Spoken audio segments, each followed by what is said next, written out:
Regenerative medicine وہ field ہے جس میں باڈی کے اندر سے ہی کچھ چیزیں لی جاتی ہیں, باہر سے نہیں کچھ لیا جاتا. اور اللہ تعالیٰ نے چونکہ ہماری باڈی میں جب بچہ بن رہا ہوتا ہے تو کچھ سیلز ریزرو رکھے ہوتے ہیں. اللہ کا بڑا شکر ہے, کینیڈا سے جاپان تک کوئی بھی بڑی کانفرنس ہو تو اللہ کے حکم سے میں اس میں مدعو ہوتا ہوں. میں نے ابھی تک 56 انٹرنیشنل لیکچر دیے ہیں. اس میں لاسٹ ایئر جو شکاگو میں امریکن کالج آف سرجنز کی میٹنگ ہوئی, اس میں مجھے انہوں نے راؤنڈ ٹیبل ڈسکشن کے لیے اپنے اسٹوڈنٹ کے ساتھ ضرور ماڈل بنایا. اب میرا علاج چونکہ باقی دنیا میں جو ٹریٹمنٹس ہو رہے ہیں اس سے مختلف ہے. اس کی وجہ یہ ہے کہ میں کیمیکلز نہیں ڈالتا. اب میں نے ایک ڈیوائس بنائی جس کے تھرو جب میں فیٹ کو گزارتا ہوں تو سیلز فلٹر ہو جاتے ہیں. بسم اللہ الرحمن الرحیم. میں حضرت جاوید, اور آج ہمارے ساتھ لندن میں ایک ایسی شخصیت مہمان کے طور پر موجود ہے جو پاکستان سے آئے. پلاسٹک سرجری میں ان کا بڑا نام ہے. تقریباً 26 سال سے یہ شعبہ صحت سے وابستہ ہے. جناح ہاسپٹل لاہور اور علامہ اقبال میڈیکل کالج سے وابستہ ہے, اور یہاں پر پلاسٹک سرجری کے حوالے سے کانفرنس ہو رہی ہے, اس میں شرکت کر رہے ہیں. اور ان سے بات کرتے ہیں ڈاکٹر افضال بشیر صاحب. بہت شکریہ ڈاکٹر صاحب آپ کا. Thank you very much. Thank you so much Adil بھائی. ڈاکٹر صاحب, یہ جو پلاسٹک سرجری ہے یہ ایک بڑا کہہ سکتے ہیں کہ گروئنگ شعبہ ہے. ایک تو پہلے یہ بتائیں کہ آپ جس کانفرنس میں آئے ہیں اس کا مقصد کیا ہے, اور کچھ اپنے حوالے سے بتائیے کہ کہاں سے آپ نے تعلیم حاصل کی اور کہاں پہ آپ جاب کریں. تھینک یو ویری مچ عادل صاحب. میں نے ایکچولی اپنا کیریئر کا آغاز کی ایڈورڈ میڈیکل کالج سے کیا. اسٹوڈنٹ کالج تھا, یونیورسٹی ہے, وہاں سے میں نے MBBS کیا. پھر اس کے بعد میں نے اس میں ملٹیپل ٹائم اسپیشلائز کیا. پلاسٹک سرجری اتنا پسند آ گیا, میں نے FCPS کلاس کیا, پھر MS کلاس کیا, پھر FACS کیا, PhD پلاسٹک سرجری. تو پلاسٹک سرجری میں جس طرح آپ اگر دیکھیں تو سرجری کی آپ سمجھ لیں فیلڈ کے اندر سب سے ایک جدت والا اور انوویٹیو فیلڈ ہے پلاسٹک سرجری. اس میں نے کچھ ایریاز میں اپنے شوق سے اور اپنے ذوق سے کام کیا. اس میں ریجنریٹو میڈیسن, میں باڈی سے کچھ سیلز لیتا ہوں, فیٹ سے نکالتا ہوں, بلڈ میں سے کچھ کیمیکلز نکالتا ہوں, اس کو کچھ بیماریوں کو ٹھیک کرنے کے لیے استعمال کرتا ہوں. اب اس حوالے سے یہاں برٹش اسٹیٹک میٹنگ ہو رہی ہے رائل کالج آف سرجنز میں, تو اس میں میرا ریجنریٹو کا لیکچر تھا. اس میں فیس کو ینگ کرنے کے لیے, فیس کے اوپر جو نشان ہوتے ہیں, جھریاں ہوتی ہیں, ان کو ٹھیک کرنے کے لیے باڈی کے اندر سے فیٹ لے کے, اس کے سیلز لے کے تو میں استعمال کرتا ہوں. تو اس کے لیے پھر میں نے لیکچر دیا. اس کانفرنس کا مقصد, جس طرح آپ دیکھیں کسی بھی فیلڈ میں جو کانفرنس ہوتی ہے اس کا مقصد یہ ہوتا ہے کہ جو اس فیلڈ میں انوویشنز ہیں, ایجادات ہیں یا نئی چیزیں ہیں, ان کو پریزنٹ کیا جا سکے, نالج شیئرنگ ہو, اور ایک دوسرے کے ساتھ مل کے تو اس نالج کو آگے بڑھایا جائے. اور اللہ کا شکر ہے, میں ٹیچنگ سے چونکہ شوق بھی ہے اور لگاؤ بھی ہے, تو میں نے انوویشنس میں ابھی تک 19 انوینشنس کی ہیں جو میرے نام سے پیٹنٹ ہیں, پاکستان میں بھی اور کچھ USA میں بھی پیٹنٹ ہیں. تو اس حوالے سے بھی پچھلے سال بھی میں نے پریزنٹ کیا تھا, اور ابھی اس سال جو ہے وہ خاص طور پہ ریجنریٹو میڈیسن کے حوالے سے پلاسٹک سرجری کا چلتا ہے.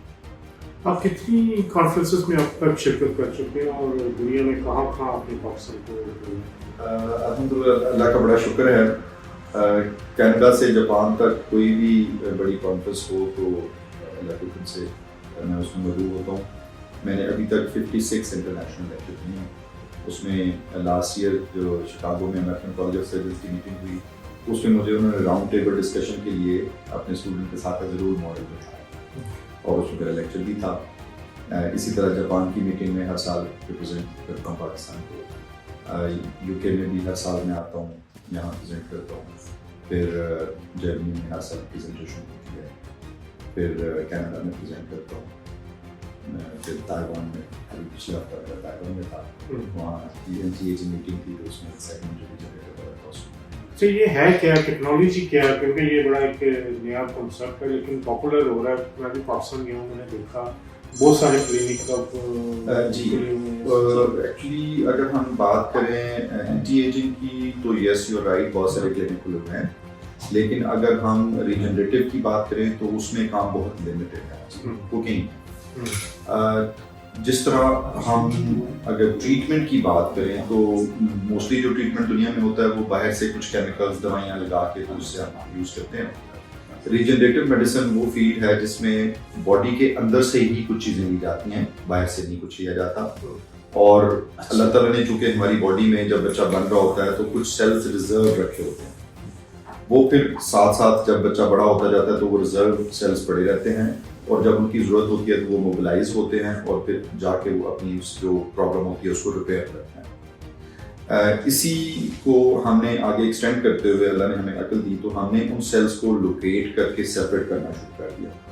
پہلے بون میرو سے بات شروع ہوئی, اس سے پہلے پیچھے چلے جائیں تو امبلائکل کارڈ سے جو بچہ جب پیدا ہوتا تھا تو وہاں سے بچے کو اس میں سے سیلز لے لیتے تھے. تو اب جب ایک تھوڑی سی جدت ہوئی تو ہمیں پتہ چلا کہ نہیں, فیٹ کے اندر بھی سیلز ہیں, انہیں ہم میزنکائمل اسٹیم سیلز کہتے ہیں. تو فیٹ لے کے اب فیٹ نکالنا بہت آسان ہے. جب فیٹ ہم کہیں سے لیتے ہیں تو patient honestly most of the time یہ کہتے ہیں ڈاکٹر صاحب تھوڑی زیادہ نکال لیں اگر چلو اسمارٹ بھی ہو جائیں گے. تو ان لائٹ نوٹ, تو ہم فیٹ کے اندر سے میزنکائمل اسٹیم سیلز کو سیپریٹ کرنے کی صلاحیت رکھتے ہیں. اب اس میں یو کے میں اور یو ایس اے میں یہ کام اتنا زیادہ نہیں ہے. اس کی وجہ یہ ہے کہ ان کی ریگولیٹنگ اتھارٹیز ہیں, ہمارے پاکستان میں بھی ہے, ہوٹا کا ایک ادارہ ہے, ہیومن آرگن ٹرانسپلانٹ اتھارٹی, وہ اس کو مانیٹر کرتا ہے. اس میں ہوتا یہ ہے کہ جب سیلز کو فیٹ سے سیپریٹ کرنا ہوتا ہے تو اس کے اندر ہم کچھ کیمیکل ڈالتے ہیں, اس میں کولیجنیز انزائمز ہیں, وہ پھر باقی فیٹ کو ڈیڈ کر دیتے ہیں, اس میں سے سیل علیحدہ ہو جاتے ہیں جو اسٹیم سیلز ان کو کہتے ہیں, ان کو فلٹر کرتے ہیں اور پھر آگے کلچر کر کے ان کو استعمال کرتے ہیں. اب میرا علاج چونکہ باقی دنیا میں جو ٹریٹمنٹس ہو رہے ہیں ان سے مختلف ہے. اس کی وجہ یہ ہے کہ میں کیمیکلز نہیں ڈالتا. اب میں نے ایک ڈیوائس بنائی جس کے تھرو جب میں فیٹ کو گزارتا ہوں تو سیلز فلٹر ہو جاتے ہیں. اب یہ اس کو ہم میکینیکل سپریشن کرتے ہیں, کیونکہ اس میں کیمیکل بھی یوز ہو رہا ہے, میکینیکل ایکٹیویٹی یوز ہو رہی ہے کہ سیلز کو آپ اس کے دوران فلٹر کر رہے ہیں. جس طرح چائے کو آپ چھانتے ہیں تو پتی اوپر آ جاتی ہے, نیچے چائے علیحدہ ہو جاتی ہے. اسی طرح یہ جو نیرو سی فلٹرز میں نے کچھ ڈیزائن کیے تو وہ آسان کر دیتے ہیں. اب جب یہ سیلز نکال کے میں لگاتا ہوں تو اس میں پھر اتھارٹیز کی انوالومنٹ نہیں ہوتی, کیونکہ یہ بالکل ایسی ہے جیسے آپ نے سنا ہوگا کہ ہیئر ٹرانسپلانٹ ہوتا ہے تو بال لے کے پیچھے سے ہم آگے لگا دیتے ہیں. اب اس میں کسی اتھارٹی کو کوئی ضرورت نہیں ہے پوچھنے کی, کیونکہ اس کو ہم کہتے ہیں آٹولوگس, باڈی کے اپنے ہیں, ہم نے نکالے اور لگا دیے. اسی طرح پسلی کی ہڈی ہے, نکالی اور ناک میں لگا کے ناک کو اونچا کر دیا. انٹرسٹنگلی میں بائی دا وے یہ بھی ناظرین کو بتاتا چلوں کہ جو پسلی سے ہڈی لے کے ڈالنے کا بھی ایک میرا انسٹرومنٹ میرے نام سے پیٹنٹ ہے. کتنے پیٹنٹ ہیں؟ میرے 19 ہیں. کس قسم کے؟ یہ پلاسٹک سرجری کے ہیں سارے. اس میں ایک ناک کے اندر ہڈی ڈالنے والا ہے, ایک پسلی کی ہڈی لینے والا ہے, ایک پھر ناک آپ نے دیکھا درمیان میں سے تھوڑا سا اونچا ہوتا ہے, ہم بنا ہوتا ہے, اس کو کاٹ کے چھوٹا کرنے والا ہے. پھر سیفٹی اسکیلپل ہے, پھر ڈبل اسکیلپل ہے, پھر ڈبل فورسیپس ہے. اس طرح کر کے کافی سارے بینیفٹ. اچھا, آپ یہاں پہ آتے ہیں, پوری دنیا میں ٹریول کرتے ہیں, پاکستانی ڈاکٹرس تو ویسے ہی کافی ان کی جو اسکلز ہیں اس کو مانا جاتا ہے, تو کیسا رسپانس ملتا ہے یہاں پر پوری دنیا میں؟ خاص الحمدللہ اللہ کا بڑا شکر ہے کہ ہمیں جب مختلف ملکوں میں جاتے ہیں تو آنیسٹلی رسپانس بہت اچھا ہے. اور اس کی وجہ یہ ہے کہ ہمارے سے پہلے والے لوگوں نے بھی بہت کام کیا, انہوں نے بھی نام کمایا, عزت کمائی, پاکستان کو ریپرزینٹ کیا, اور جب ہماری باری آئی تو ہم اپنا حصہ بھرپور ڈال رہے ہیں. اب دیکھیے اس جو ابھی میٹنگ ہے یہ Royal college of surgeons England کا سب سے بڑا ادارہ ہے, اور وہاں میٹنگ ہو رہی ہے, برٹش اسٹیٹک میٹنگ, اور اس میں جو ریجنریٹو والا کام ہے اور اس کا لیکچر ہے اس کے لیے انہوں نے ہمیں بلایا, تو ظاہر ہے اٹس اے بگ آنر.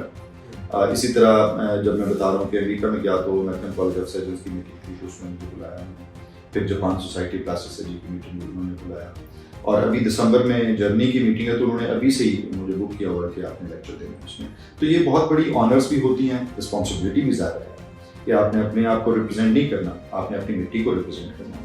اور اگر آپ دیکھیں تو میرا جہاں نام لگا ہوا ہے اس کے اوپر میرا جھنڈا بھی لگا ہوا ہے, اور سب سے پہلے تو ہم اپنے ملک کو ریپرزینٹ کرتے ہیں. پہلے تو پاکستان ہوتا ہے, پھر آپ کی اسپیشلٹی ہوتی ہے, پھر آپ کی ذات تو بعد میں آتی ہے کہ اچھا آپ بھی کچھ ہیں.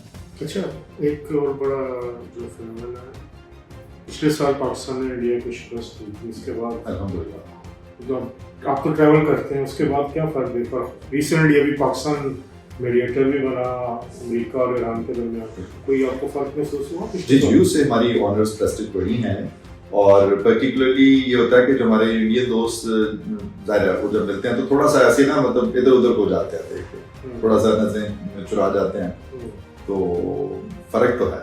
اور الحمدللہ ہماری آنرز عزت اس میں اضافہ ہوا ہے. ہماری افواج نے جس طرح سے ہمارا کندھا ہمارا سر اونچا کیا. الحمدللہ اس کی وجہ سے ظاہر عزتیں تو مل گئی.